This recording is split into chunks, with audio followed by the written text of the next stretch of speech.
আপনার ভিতরে আল্লাহর জন্য কান্না আসে না, সেজদায় কাঁদতে পারেন না, আল্লাহর দিকে চোখ তুলে আসমানের দিকে চোখ তুলে তাকাতে লজ্জা লাগে, আপনার মনে হয় যে আমি এত পাপী কেমন করে তাকাবো। আপনি বুঝতে পারছেন আমার আমল নামা পাপে ভর্তি হয়ে যাচ্ছে।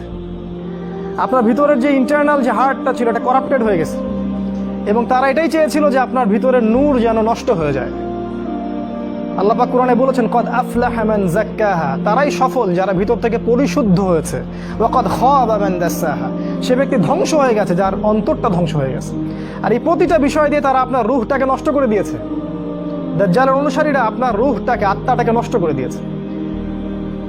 খেয়াল করে দেখবেন আপনার চোখ দিয়ে পানি আসে না, একটা অন্যায় পাশে দেখলে আপনার গায়ের রক্ত গরম হয়ে যায় না, উম্মার মানুষদেরকে যখন অন্যায়ভাবে হত্যা করা হচ্ছে আপনার ভিতরে কোনো ফিলিংস জাগে না। আপনি খেয়াল করে দেখবেন যে আপনি ঘন্টার পর ঘন্টা পর্নোগ্রাফি দেখছেন, জিনা দেখছেন, 3x দেখছেন, কিন্তু আপনার ভিতরে কোনো ফিলিংস কাজ করে না, মানে কোনো অনুশোচনা কাজ করে না, কারণ আপনার ভিতরটা নষ্ট করে দিয়েছে তারা। আল্লাহ রসুল বলেছেন যখন মানুষ একটা পাপ করে কলবে একটা দাগ পড়ে, আরেকটা পাপ করে আরেকটা দাগ পড়ে, আরেকটা পাপ করে আরেকটা দাগ পড়ে। যদি তওবা করে দাগ উঠে যায়, তওবা না করলে দাগ পড়তেই থাকে পড়তেই থাকে, এক পর্যায়ে এই কলবটা দুর্গন্ধযুক্ত কলব হয়ে যায়। এত দুর্গন্ধ বের হয় এই কলব দিয়ে, যদি মানুষ জানতো তাহলে মানুষ থাকতে পারতো না পৃথিবীতে। এই জন্যই এই রকম শ্রেণীর মানুষের যখন মৃত্যু হয় তখন ওই মালাকুল মউত এবং এই যে মৃত্যুর ফেরেশতারা তারা দুর্গন্ধে আত্মাটাকে বের করে নিয়ে আসেন, টেনে হিজড়ে স্যাঁচড়ায় বের করে নিয়ে আসেন।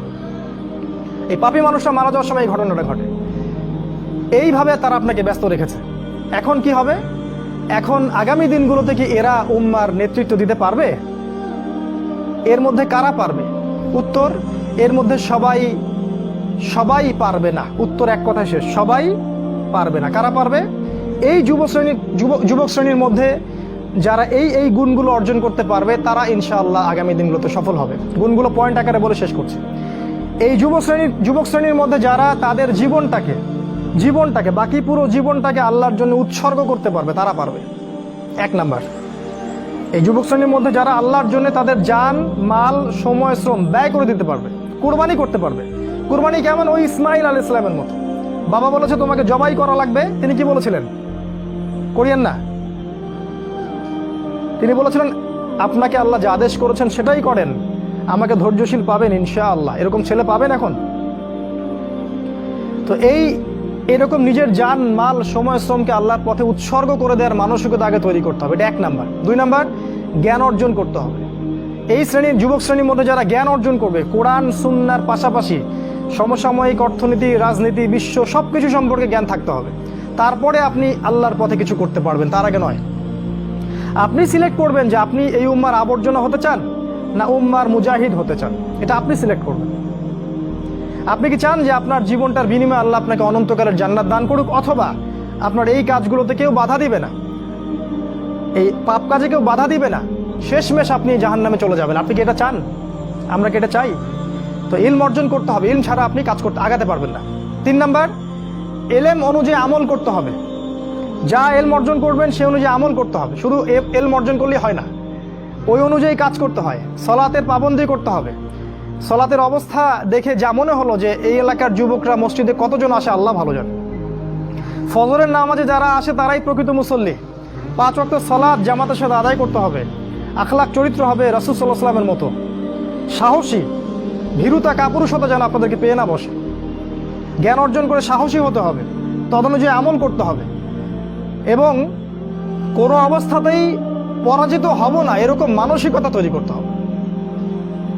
শয়তান হোক আর ইবলিস হোক আর এই দাজ্জাল হোক আর অনুসারী হোক, কেউই আমাকে ঠেকাতে পারবে না এরকম মানসিকতা তৈরি করতে হবে। তারপরে ইনশাল্লাহ আপনি কিছু করতে পারবেন।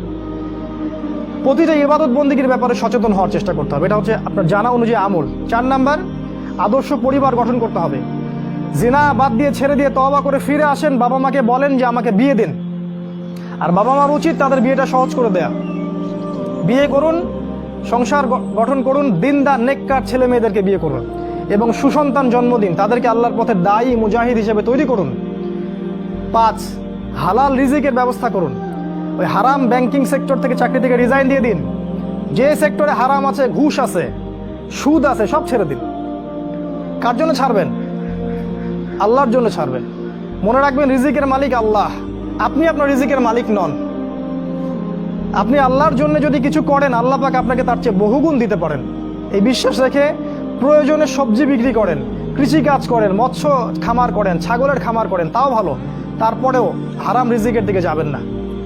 অনুরোধ করছি ভিতর থেকে, মানে আল্লাহর দোহাই দিয়ে অনুরোধ করছি, হারাম রিজিকে যাবেন না। সারা জীবনের ইবাদত নষ্ট হয়ে যাবে, সারা জীবনের। যে ব্যক্তির ইবাদতে এতটুকু সুদের টাকা আছে, ওর ইবাদত কবুল হয় না। জানেন না সুদ খাইলে মায়ের সাথে জেনা হয়? এটা জানেন না যে সুদ খাইলে 36টা মেয়েকে ধর্ষণ করা হয়, আল্লাহ এবং তার রাসূলের সাথে যুদ্ধ করা হয় সুদ খাইলে? দিব্যি খাচ্ছি, প্রতিটা গ্রামে এখন সুদী এনজিও, সয়লাভ সমিতি আর এনজিও, সমিতি আর এনজিও। হালাল রিজিকের অন্বেষণ করুন, এটা হচ্ছে 5। 6 নাম্বার, আল্লাহর পথে সময় ব্যয় করেন। আপনি কোন মাযহাব, কোন তরিকা, কি ফলো করেন সেটা নিয়ে আমি কথা বলতে এখানে আসিনি। আপনি আল্লাহর পথে সময় দেন, যে যেখানে আছেন সেখান থেকে আল্লাহর পথে কিছু করেন, প্রজেক্ট হাতে নেন, কিছু করেন। এলাকার যুবকদেরকে নিয়ে একটা ফাউন্ডেশন করেন, বা একটা সংগঠন করেন, বা একটা প্ল্যাটফর্ম করেন, করে কিছু একটা করেন, যাতে করে এলাকার মধ্যে জাহেলিয়াতগুলো দূর হয়ে যায়। আল্লাহ আপনাকে সাহায্য করবেন ইনশাআল্লাহ। এটা ঠিক যে বাতিলপন্থীরা আপনার কলার চেপে ধরবে ঠিকই, কিন্তু আল্লাহ আপনাকে সাহায্য করবেন। আর আল্লাহ পাক যাকে সাহায্য করবেন তাকে কেউ ঠেকাতে পারে না, পারে? কখনো পারবেন না। আপনাকে জেল দিবে, শুলি দিবে, মেরে ফেলবে, তারপরে দেখবেন আপনার শেকড় থেকে আরো 10টা গাছ ঠিক উৎপন্ন হবে ইনশাআল্লাহ। অতএব দিনের জন্য সময় দিন, উম্মাহকে ঐক্যবদ্ধ করার চেষ্টা করুন। আরেকটা নসিহা করব, দলাদলির মধ্যে যাবেন না, ইখতিলাফি ফিরকা দলাদলির মধ্যে যাবেন না। তুই অমুক আর তুই তমুক আর তুই এই তুই সেই, এগুলোর মধ্যে যাবেন না। সবাইকে নিজের ভাই ভাবতে শেখেন।